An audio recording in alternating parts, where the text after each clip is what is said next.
আজকে আবারও মোটুর সাথে জাল খাওয়ার চ্যালেঞ্জ নিয়ে আসলাম।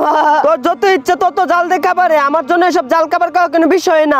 আচ্ছা ওকে, দেখবো না। চিংড়ি গুলোকে ভালোভাবে কেটে নিলাম এবং পাকা মরিচ গুলোকে ভালোভাবে টুকরো টুকরো করে নিলাম এবং চিংড়ি গুলোকে ভালোভাবে মরিচের সাথে মাখিয়ে পেঁয়াজ রসুন আদা দিয়ে আবার মাখিয়ে নিলাম সুন্দরভাবে। এরপর চিংড়ির মাথা গুলাকে কড়াইয়ের ভিতর গরম তেলে ছেড়ে দিলাম এবং ভালোভাবে লাড়াচাড়া করে নিলাম। আর একটু হয়ে আসলে বেশি করে পানি দিয়ে দিলাম। এরপর আবার কিছু পাথরকে কড়াইয়ের ভিতর গরম তেলে ছেড়ে দিলাম এবং ভালোভাবে লাড়াচাড়া করে নিলাম। সেই টেস্টি হবে আজকের খাবারটা, কিন্তু পাথর গুলা তোলার জন্য আমার একটা বাসন আনতে তো মনে নেই, এখন কি করা যায় আইডিয়া। আরে ওই তো ঝিলিক ভাই পানি ফেলে বাসনটা রেখে গেছে, একটা কাজ করে এই বাসনটাই নিয়ে যায়। আরে এটার মধ্যে তো অনেক সুন্দর ভাবে হবে, নিয়ে যায়। আরে এই তো চলে এসেছি, এখন পাথর গুলাকে বাসনের মধ্যে তুলে নেই। আর মরিচ মাখানো চিংড়ি গুলা পাথরের পাত্রে ঢেলে দিলাম। এখন বেশি করে গরম ঝোল দিয়ে দিলাম এবং বেশি করে তেলে ভাজা বুমাই মরিচ ঢেলে দিলাম। মোটু এই যে জাল খাবার হাজির। ওকে রাখে কেন, আমার জন্য সব জাল খাবার খাওয়া কোনো বিষয় না। তাহলে খাওয়া শুরু করো, তাহলে খাওয়া শুরু করি।